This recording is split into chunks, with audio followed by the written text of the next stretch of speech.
Welcome everybody. Y'all know me. Hey Blue, say Blue. Hey Blue.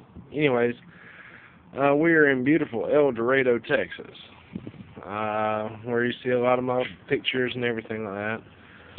But today's focus isn't where I live or my pictures or what the hell were you thinking. This is a new segment that I'm going to call the Convict Corner.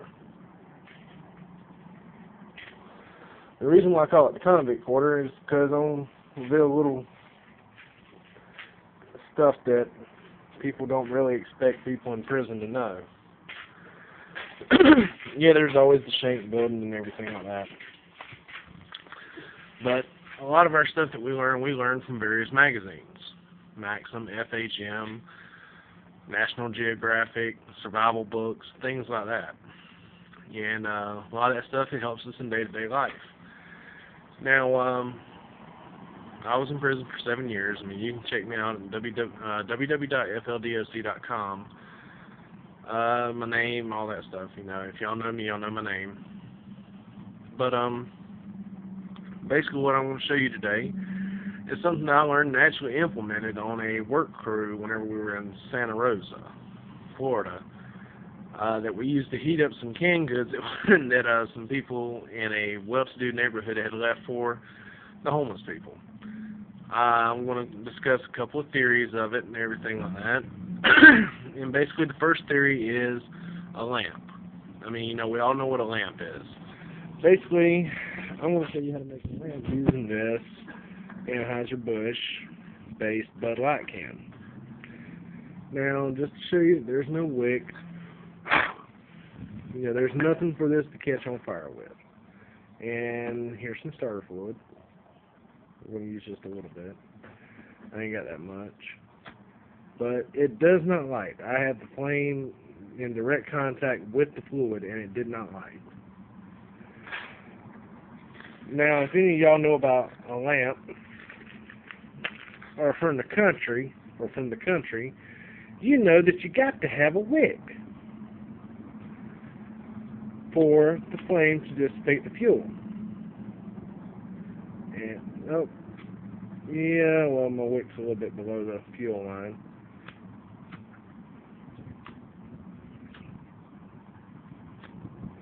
Sorry. Feel like Mythbusters here with something that's busting. Okay. There's our wick. Now, I don't know if y'all can see this or not, but I mean, it actually sucks the fuel up into the paper, and then it burns from there, and as the oxygen blends with it and everything. I mean, you got fuel, you got fire, you got oxygen. Or, excuse me, you have an ignition source, you have oxygen, and you have a fuel. Now, oopsies, why that's metal. Okay, one of the things I want to discuss is a hobo oven. I got a lot of cigarette. I guess I should have. Shit, I got a lot of fluid all in my phone. Such a dumbass. Anyways, one of the things I want to discuss is a hobo oven. This is what the homeless people use. As you can see, it's just two soda can bottoms. You know, one that doesn't have any holes. It's kind of crimped at the top. Some paper towel fluid. You know, paper towel in there, lighter fluid, and another top to act as a burner. You just kind of press that on there. You can see that there are, you know, that's the reason for the crimps, to, you know, allow oxygen for the burner to come through. Now, I've already preheated this one, so it might light, it might not, I don't know. It depends on how lucky I am, and I'm not that lucky. So what I have to do to get this burner started, put a little piece of this cardboard right here off the cigarette pack. Now, mind you, this is all stuff that homeless people can get. They can get cigarette packs, they can get soda cans, beer cans. I mean, you know, it's kind of like a way of life for them. With the money that they bum, they get some lighter fluid. With the cardboard they dug out the trash, they make their wick, which lights it. Now you would think, okay, yeah, that's great. That's really going to heat their food, but what about all the soot that's rising up off that? Well, this right here just heats the oven to make the fuel dissipate and actually become a burner.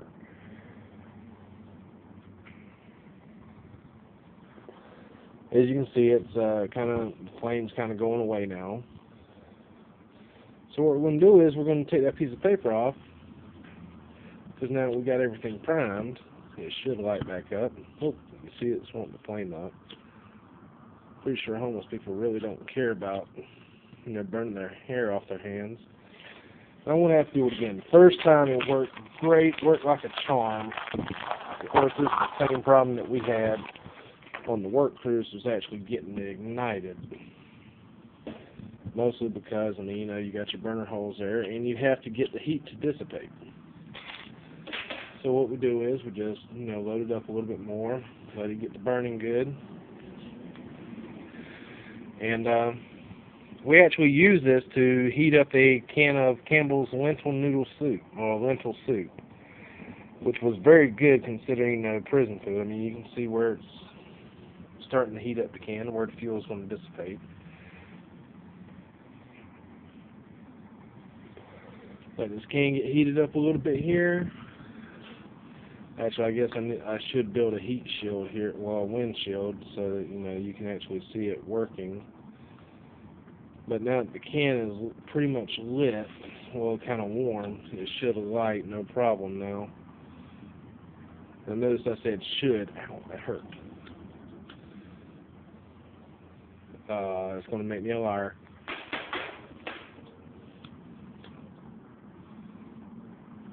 Like I said, should and doing are two different things. It's not wanting to light. Okay. Maybe I got too much fuel in my burner. I don't know. But here's how the idea basically works. Is that once you got this burner going, you can heat up soup and, canned goods, stuff like that. If you got a little Dutch oven, you could probably cook probably pan fry some squirrels or something along those lines, or just whatever you can find for food. And as you can see, I am trying to keep there it goes. Now it's lit. Add just a little bit more fuel. I got a little flare up at the side there. Well, that's probably where it's just overrunning. But you see the burners going. Now, basically, what is happening is that as this right here heats up, it makes the fuel down here in the bottom, turn into a gas. Basically, turn into a burner. As you can see, this thing is not that hot. Ooh, that part is. But you could actually heat food with this. And one thing that I've learned about homeless people is that they do find places that aren't windy, that are actually warm, where there's not a lot of wind, to keep themselves sheltered from the elements.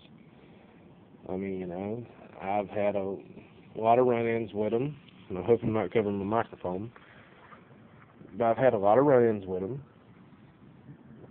Not bad run-ins. Whenever I was going to church and everything, we found various ways to, give the homeless people food, at the prison ministry and stuff, because there was a lot of food left over, and it would either go to the halfway house, or we would, give it to the homeless people. We would find the homeless people and give it to them. Of course, here in Texas, with it being mostly flat, it's not exactly the most desirable condition for wind. That's why you find them mostly in the big cities. Yeah, it's windy, but maybe my burners won't start going here. I had it going real good on my first video, but I had to delete it because you couldn't hear me. But once you get your oven going, and I might not have the right amount of holes in it or anything like that, but you can use alcohol, lighter fluid, charcoal starter fluid. As you can see, if it wasn't as windy, this would definitely work really good. Let's try a little something different here. There we go. Maybe that might be the trick. Is just.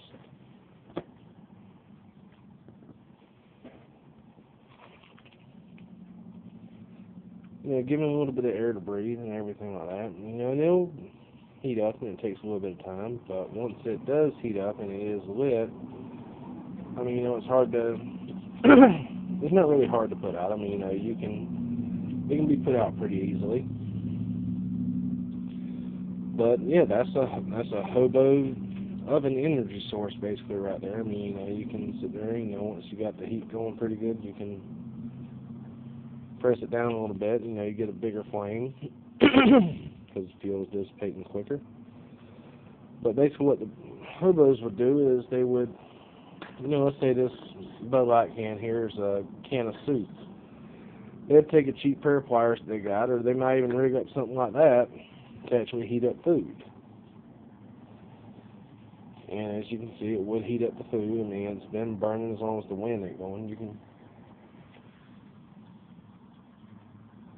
actually hear the can sizzling. You hear that? Yeah. So, I mean, and the beautiful thing about it is, take the can off after it's cooked, blow out your oven, press it down. You could, theoretically wrap it in some cellophane or something like that, or some kind of shrink wrap, plastic wrap. Get to where you're going, light it again,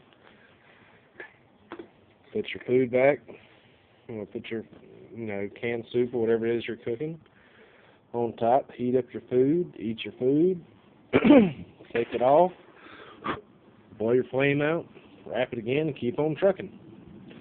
But that's the idea of the hobo can, or the hobo oven. Once it gets hot, I mean, it lights and it stays lit. Once it gets to going good, I mean, even, if you got a good windbreak on it, it's not going to go out. Not until it runs out of fuel. But that's the idea. Post any comments or anything like that. Any suggestions y'all would like to see me do, if I can possibly do it. And I'm more than willing to do it. But this is it for the Convict Corner. We'll show you next time how to do something else. Take them easy and stay safe, stay out of jail. Happy holidays.